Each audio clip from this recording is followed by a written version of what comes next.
Bismillahirrahmanirrahim. Salatu wassalamu ala rasulillah amma ba'd. Uh, Derisa në kalon vllazni kemi hyrë në kapitullin e papastërtisë ku tregum domethënë se çka do thotë tahara dhe thamë që është largimi i hadithit dhe ajo që është në kuptimin e tij dhe largimi i pastërtisë, pastaj tregum se çka kemi për qëllim me hadithin dhe thamë se është një gjendje e cila ndalon personin prej disa dhurimeve ku kushtëzohet papastërtia dhe ku kushtëzohet pastërtia. Me pastërti kemi për qëllim abdesin edhe guslin. Njeriu nuk mundet me u falë për shembull pa marrë abdes ose gusl. Andaj kjo është për qëllim largimi i hadithit. Dhe ajo që do bën me ty me hadith, thanëm që janë ato të cilat e obligojnë ose e prishin domethënë abdesin edhe obligojnë guslin, të cilat janë të njohura dhe për cilën edhe kena me fol me lejen e Allahut kur vim tek abdesi dhe gusli. Pastaj folëm për ujërat, khilafin, llojet e ujërave edhe morëm shembuj për se cilën ujë dhe çfarë kuptimi ka. Sot kena me mësu për dispozitat mbi enet, ku kena me tregu domethënë cili është parimi i bazë tek enet, cilat janë enet të ndaluara, çka përjashtohet prej tyre pastaj. Dallimi mes përdorimit për nevojë dhe mbajtjes për zokurim ose thjesht zotrim ose veç me mbajt, sepse kjo është mesela që i kanë ndalluar edhe kanë rënë khilaf ulemat këtë çështje. Pastaj autori e përmend edhe një meselë tjetër rreth enave dhe rrobat pa besimtarëve, cili është parimi bazë në përdorimin e tyre. Mirë, po vazhdojmë domethënë ato ku kemi mbet me fjalën e autorit. Thot autori Allahu mëshiroft, kullu ina'in tahirin yubahu ittikhadhuhu wa isti'malu. Po thot çdo enë është e pastër dhe lejohet mbajtja ose marrja në zotrim e tyre edhe përdorimi. Domethënë është duke përdorur dy fjalë, ittikhadhuhu wa isti'malu. Këto kanë dallim. Isti'mal domethënë me përdor për nevojat tua, me përdor për ushqim, për me hongër, për me pi, për me marrë abdes me qatin për shembull, ose për me ru diçka në ta, ose nevojat ndryshme. Ndërsa itikhadh është kur ti nuk e përdor ato për këto nevoja, mirë po thjesht e merr për shembull për zbukurim, mundet me pas ndonjë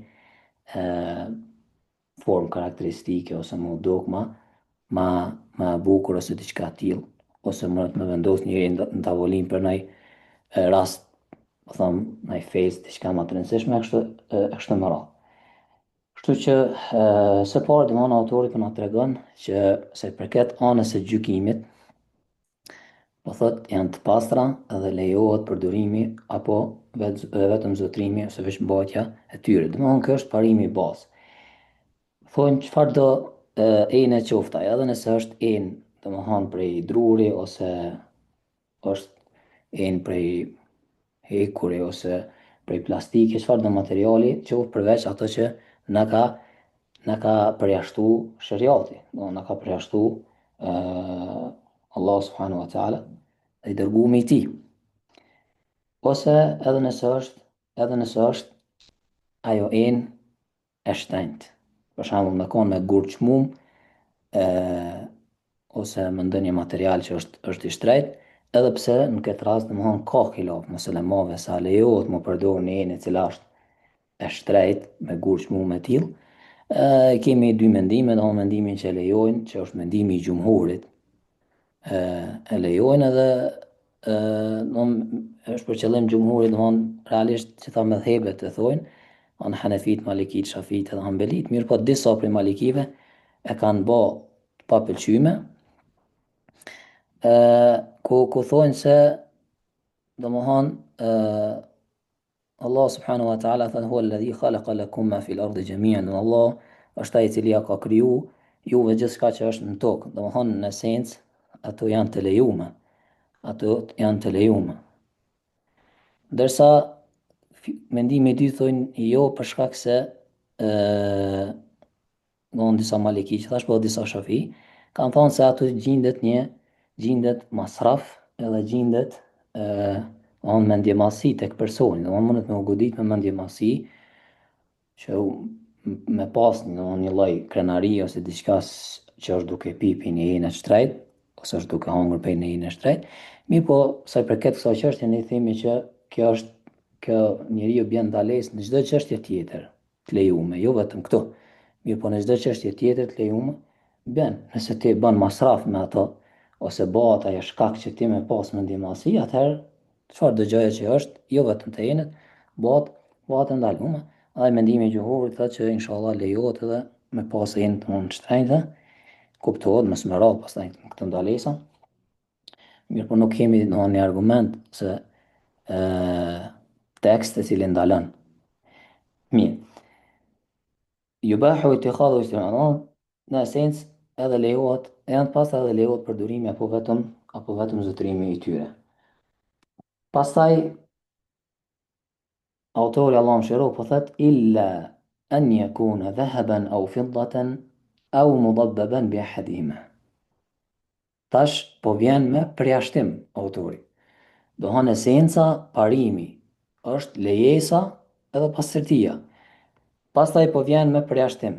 Po thot përveç ato enë cilët janë prej arit dhe argjendit, ose mudabbaban bi ahadihima. Mudabbaban është për qëllim, dohon nëse është thyë për shembull ena, edhe tash ti po e kap ato pjesë të thyme, po i kap me are ose me argjend.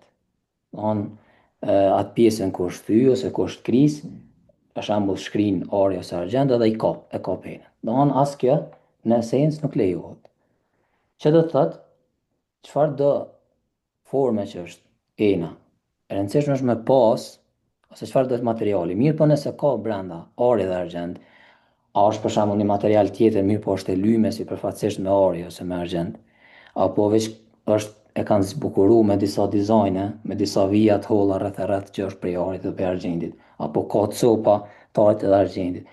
Çfarë do që të jetë, nëse ka ari dhe argjend, atëherë autori po na tregon që kjo është e ndaluar. Domthonë përjashtohet nga parimi i bazë që ne kena përmend. Argument për këto është hadithi Hudhaifa ibn al-Yaman radhiyallahu anhuma, ku thot pejgamberi sallallahu alaihi wasallam la tashrabu fi aniyati adh-dhahab wal-fidda wa la ta'kulu fi sihafihima fa innaha lahum fi ad-dunya wa lakum fi al-akhirah. Mos pini prej enëve të artë të argjendit. Po thot pejgamberi sallallahu alaihi wasallam, dhe mos hani prej tyre, mos hani prej pjatë të tyre, shpinave. Fa innaha lahum fi dunya, sepse ato janë për ta, domethënë për pa besimtarët në këtë botë. Walakum fil akhirah, dhe për juve në ahiret, në botën tjetër. Thonë kjo është argument për ndalimin e përdorimit të enëve të arit edhe të argjendit. Mirë, sa përket hadithi këtu ku po thot për babesimtarët, domethënë që për ta janë në këtë dunjë, kjo nuk tregon që lejohet për ta. Se ne e dimë që kjo thirrje, kjo fe është e vlefshme dhe është për krejt njerëzimin. Mirë po përderisa domethënë ata nuk janë bindur në këtë çështje, atëherë është për ta, sepse i përdorin. Domethënë për nga ana përdorimit janë për ta. Mirë po jo me thonë që lejohet ajo, edhe për ta. Mirë po për nga ana përdorimit. Domethënë ata janë cilët e përdorin ata, cilët e përdorin këto enë në këtë botë, ndërsa për juve është në ahiret. Për juve është në ahiret, në botën tjetër. Mirë, tash këtë është një mesele. Domethënë meselja tjetër që lidhet me këto, mirë, domethënë te kjo e kena përmend edhe lëkura apo ashti i njeriu. Nuk është përmend nga autori, mirë po përmendet domethënë në përshpjegime që edhe lëkura apo ashti i njeriu, Allah na ruaj, nëse ka në enë e cila është bë prej copës të njeriu, prej ashtit ose diçka të tillë, padyshim ajo është e ndaluar. Është e ndaluar. Pejgamberi sallallahu alaihi wasallam ka thonë kasri adhmi al-mayt ka kasrihi hayyan, me thy ashtin e njeriu të vdekurit është sikur me thy ato duke qenë ai për zgjalli. Andaj edhe shenjtëria e njeriu që do të më uru, andaj edhe është e ndaluar me kjo. Edhe është e kuptueshme, mirë po e përmendëm, pasi edhe përmendet domthonë tek shpjegimet. Mirë, tash është meselja, pasi përmendëm se çka ndalohet, thanë me enët e arit edhe argjendit. Mirë, enët e arit edhe argjendit sipas përdorimit i ndajmë në 3 grupe. Është përdorimi i tyre për ushqim edhe pije, përdorimi i tyre për qëllime tjera, jashtë ushqimit edhe pijes, çfarë do tjetër, që da me marr abdes, me ru diçka në ta, kështu me radhë. Ose zotrimi ose pronësia e tyre, vetëm për zbukurim. Domethënë mos më përdor. Këto janë 3 raste ku njeriu mundet me përdor enën, sipas llojit të përdorimit. Ose veç për ushqim pije, ose për nevoja tjera. Domethënë e shohim se tani e kanë dallu këtë dytën që kanë thonë jashtë ushqimit edhe pijes, për shkak të hadithit domethënë. Edhe zotrimi ose pronësia e tyre vetëm për zbukurim. Mirë. Sa i përket parës, përdorimi i tyre për ushqim edhe pije, kjo ndalohet me ixhma. Edhe argument për ta është vetë hadithi për cilën e përmendëm. Pejgamberi sallallahu alaihi wasallam kujdes në mikrofon. Na tha mos pini në enë prej are dhe argjendit. Edhe mos hani prej tyre. Mirë, edhe është argument i qartë që na ndalon. Andaj sa i përket për ushqim edhe pije ndalohet me ixhma. Mirë. Tash, për sa i përket përdorimit tyre për qëllime tjera jashtë ushqimit edhe pijes, këto është një khilaf prej ulemave. Mendimi që e lejon edhe mendimi që e ndalon. Mirë, sa i përket mendimit që e lejon, ku këtë mendim e ka Daud al-Zahiri, ose dhe mas ta dhahirive, që argumentohen me tekstin, sipërfaqësisht në pamjen e jashtme të tekstit, edhe disa dietarë si Shaukani edhe Sanani. Këta kanë thonë pejgamberi sallallahu alaihi wasallam po thotë mos hani dhe mos pini. Andaj neve na ndalohet me hangër edhe me pi, derisa për përdorime tjera nuk po vjen tekst. Nuk po vjen tekst. Andaj thojnë, ndalesa ka ardhur veç për ngrënie dhe për pirje, andaj themi që për përdorime tjera lejohet. Derisa mendimi që e ndalon, i cili është në pajtim me 4 mëdhëbet, thot jo, ajo është ndaluar. Edhe besa transmetohet edhe ixhma edhe për këtë çështje prej Ibn Abdul Barr wa Nawawi wa Ibn Qudama, Allahu më shëroft gjithë. Thonë në hadith që është përmend ngrënia edhe ushqimi është përmend një lloj prej llojeve të përdorimit. Është lloj prej llojeve të përdorimit. Mirë që merr kuptim që është për qëllim përdorimi në përgjithësi. Mirë po pirja dhe ngrënia ajo është lloj i përdorimit të cilën njerëzit domthonë e bojnë më shpeshti. Është e njohur tek njerëzit. Që enët janë për me hongër dhe për me pi. Kjo është ajo e cila është e njohur te njerëzit dhe që përdoret më shpeshti. Andaj është përmend hadith. Mirë po hadithi nuk tregon kufizim për ngrënie dhe për pije. Mirë po tregon për përdorim. Tregon për përdorim. Domthonë që përfshin përgjithësi përdorimin. Mirë po ajo që është e njohur është kjo, ngrënia dhe pija. Nuk do të thotë që nuk hyjnë edhe pjesë tjera, të cilat e kanë të njëjtin kuptim. Pastaj i themi nëse pejgamberi sallallahu alaihi wasallam nuk ja pas ka lehtësu njerëzve ngrënia dhe në pije, mi përdor enet edhe aret, e cila është më e shpeshta edhe më e nevojshme për njerëz, atëherë më parsore është më ndalu për gjëra tjera. Për gjëra luksi, është më parsore më ndalu, përderisa pejgamberi sallallahu alaihi wasallam ja pas ka ndalu ngrënia dhe pije, e cila është një prej përdorimeve më të shpeshta që njerëzit e bëjnë. Andaj inshallah kjo është mendimi më i saktë.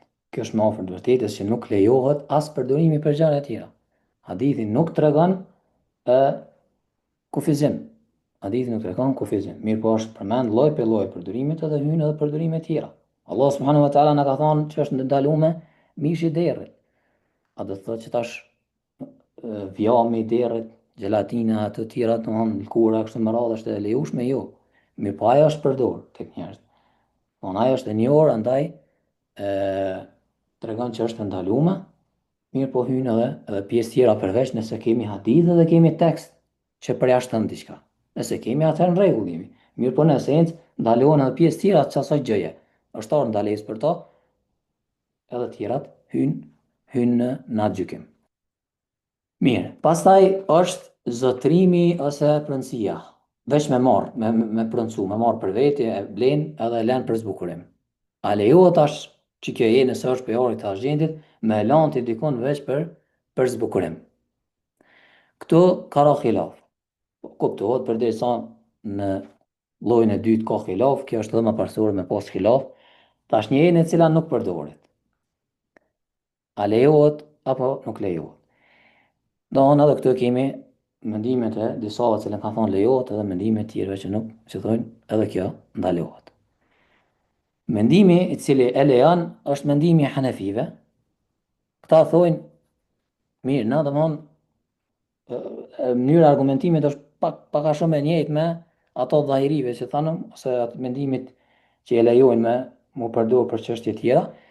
Thonë ajo që është orë në hadith, na u pajtum që është për qëllim përdorimi. Qoftë me hangër me pi ose gjana tjera, është për qëllim përdorimi në përgjithësi. Atëherë, kjo është çka aludon hadithi. Me përdor kudo qoftë. Me përdor enën prej orët dhe argjendit nuk lejohet. Mirë po thojnë, nëse ti nuk e përdor, atëherë del prej hadithit edhe lejohet. Nuk mujna me te kalu hadithin, thonë.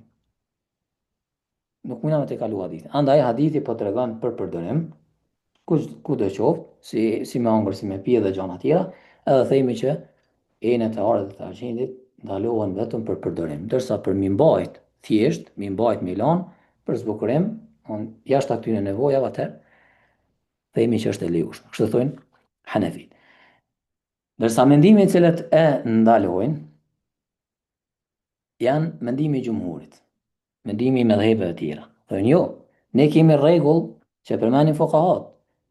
Ma harum isti'maluhu harum ittikhadhu. Ajo që është e ndalueshme me u përdor, ndalohet edhe me marr me ble. Përderisa ty tu ka ndalu përdorimi, atë ndalohet edhe me marr ato. Pa marr parasysh a e përdor as përdor. Nëse tu ka ndalu përdorimi, ndalohet edhe me marr. Pastaj është çështja tjetër që kjo çështje është rrugë që ty me të çu për me përdor ato. Nëse ti merr diçka që ty ndalohet me përdor, nesër pas nesër fillon pak me u zbut mesela edhe ki me kalu tek kjo ndalesë. Me përdor pastaj. Andaj ne e dina që kjo fe ndalon edhe rrugët cilat çojnë tek një haram.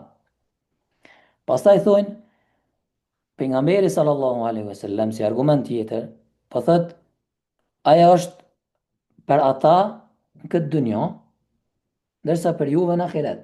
Domethënë po tregon që këto nuk janë për juve në këtë botë. Andaj kjo nuk janë për juve, thonë që janë për botën tjetër, këtu hyn si përdorimi, si veç me marr për zbukurim. Thonë nuk janë për juve. Andaj këtu hyn është e përgjithshme. Kështu që themi, mendimi më afër të vërtetës që është edhe kjo ndalohet. Ndalohet me përdor, ndalohet edhe me marr. Andaj mendimi i gjumhurit inshallah është më afër të vërtetës. Edhe njëkohësisht njëri i del prej khilafit. Është një meselë e rëndësishme këto. A dallon, mesela është kështu.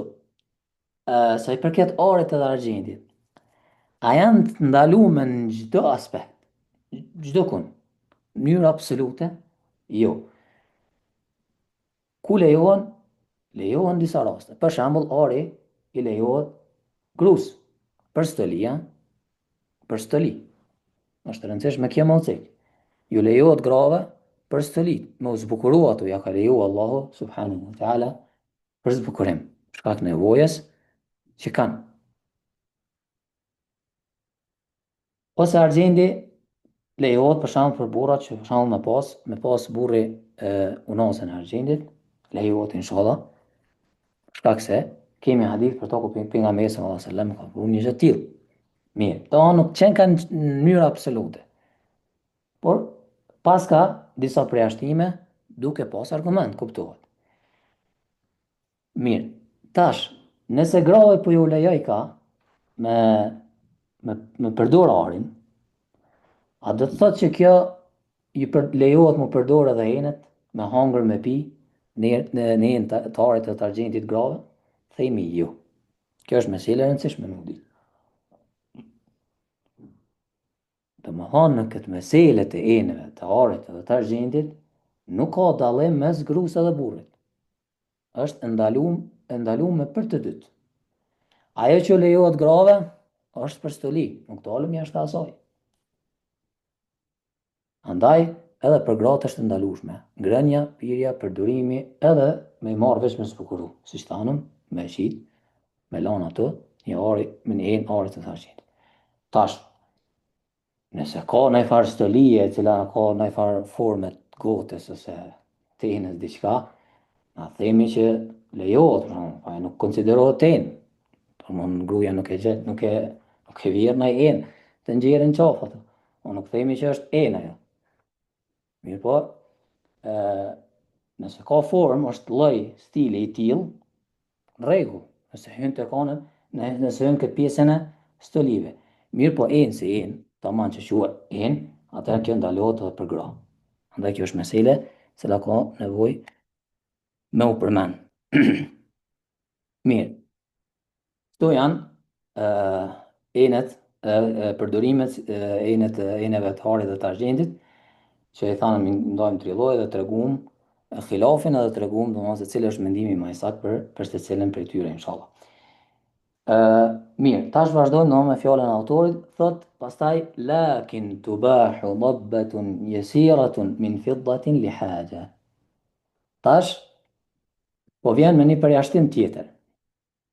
Po thot, gjykimi në esencë është lejesa dhe pastërtia. Pastaj erdh me përjashtim enet e arit dhe të argjentit.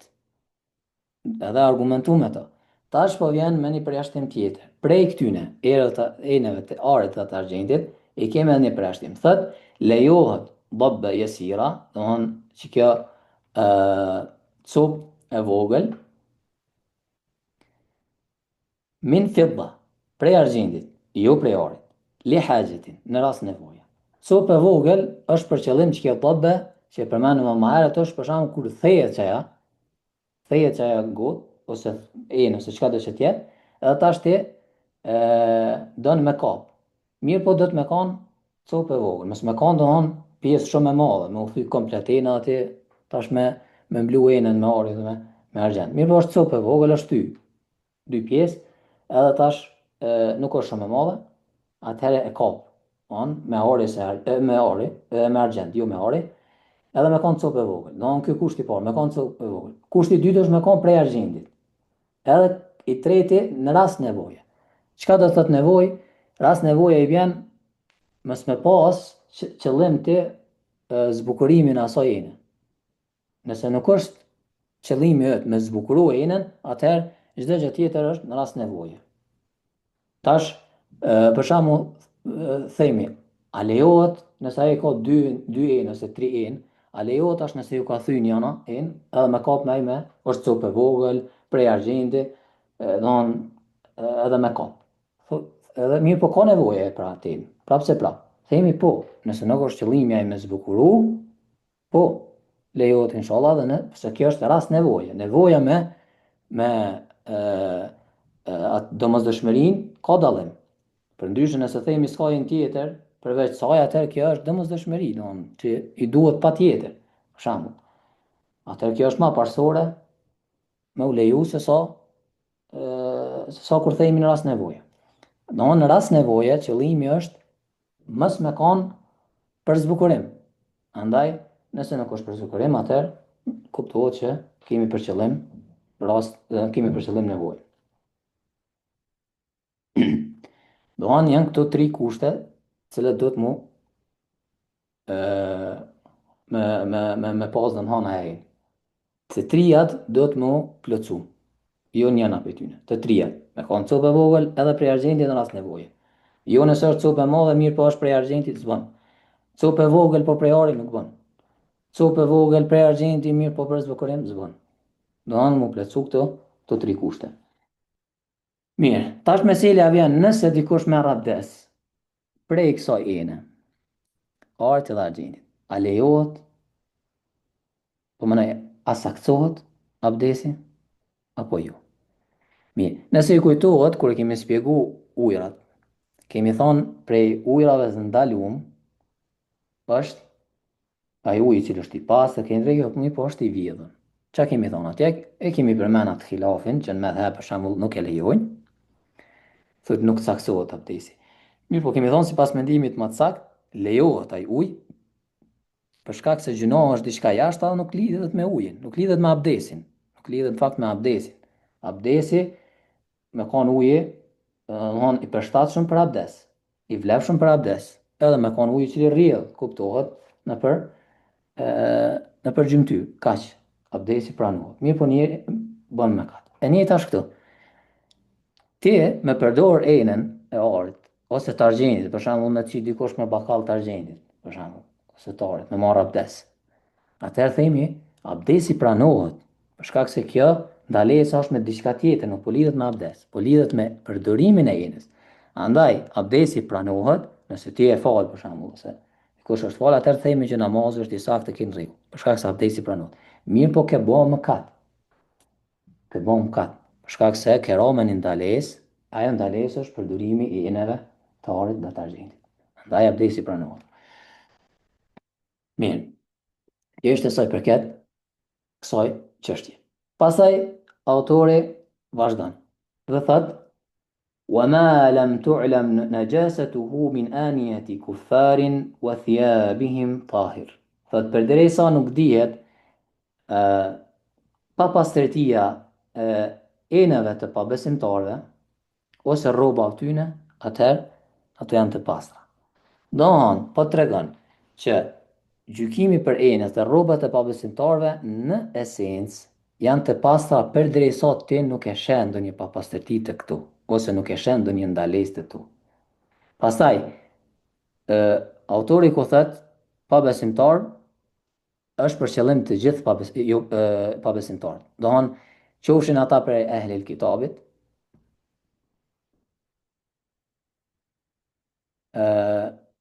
qofshin ata dohon prej mushrikëve e kështu me radhë.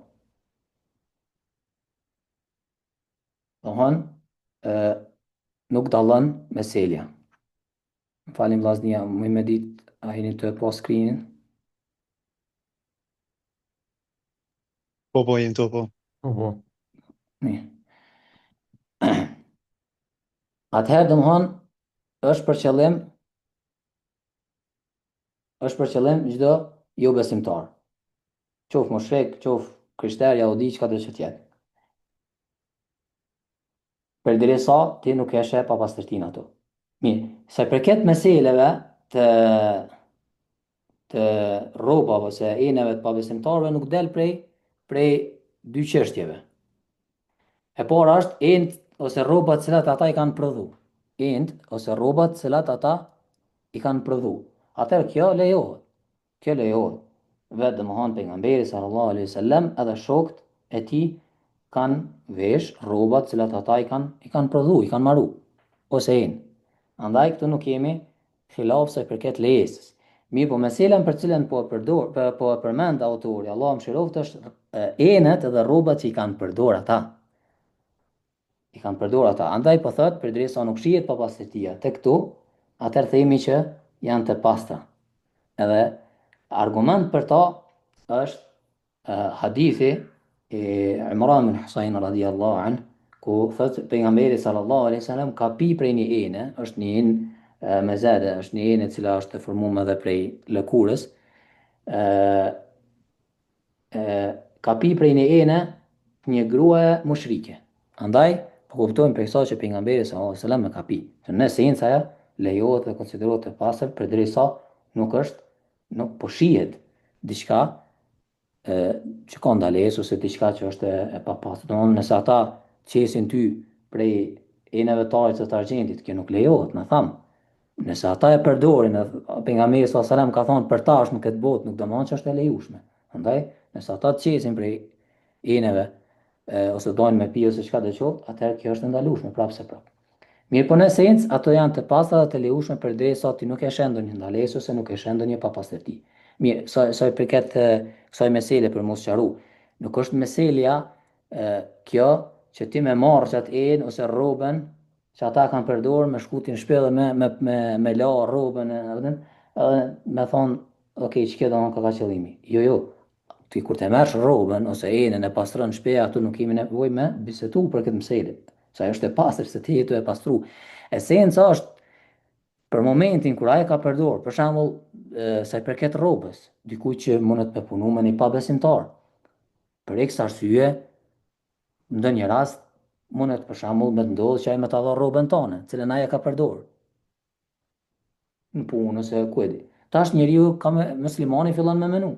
A bën me përdorën tash atë rrobën e tij përderisa ai nuk përkujdeset për disa çështje që na kujdesëm, për shembull nuk përkujdeset për papastërtinë ose diçka e tillë. Sepse këtu të rrobat hyn edhe rrobat e brendshme, nuk hyn veç rrobat.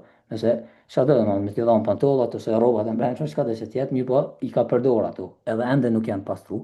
Atëherë po thot autori, përderisa nuk vrehet që ka papastërti, atë në esencë ato lejo. Do të thonë tash ti bën më fal me to. Nëse e ke marrë rrobën e tina, atë bën më fal inshallah përderisa nuk sheh papastërtinë. Ose e njëjta edhe tek enët. Është një hadith ku thuhet që mos me hangër ose mos me pi pej enëve tyne, përveç nëse nuk gjon diçka tjetër. Mirë po dietarët e përmenin që me i grumbullu të gjitha argumentet, ajo muna me thonë vjen atë kuptimin që me u largu, do thonë si për siguri. Ose argumentojnë thojnë nëse është një njeri që është shmohan i njohur për papastërti, e ka në lërë këtë farë mesele, anë vrehet që nuk jep rëndësi heq.